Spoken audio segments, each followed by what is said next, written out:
एक दफ़ा का ज़िक्र है, एक जंगल में एक शेर रहता था। एक दिन वो शेर सो रहा था कि अचानक एक चूहा वहाँ आ गया और शेर के बालों में घुसकर खेलने लगा।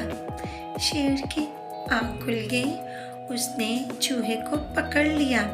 चूहा डर गया, वो शेर से मिन्नत करने लगा, मुझे छोड़ दो, मुझे जाने दो, मैं आइंदा ऐसा नहीं करूँगा। शेर को उस पर रहम आ गया, उसने चूहे को छोड़ दिया। चूहा जाते जाते शेर से कहने लगा, मैं इस एहसान का बदला ज़रूर दूँगा। एक दिन कुछ शिकारी जंगल में आ गए, उन्होंने जाल डालकर शेर को पकड़ लिया। वहाँ अचानक वही चूहा भी आ गया, उसने अपने दांतों से जाल को काट दिया। इस तरह शेर आज़ाद हो गया। शेर ने चूहे का शुक्रिया अदा किया।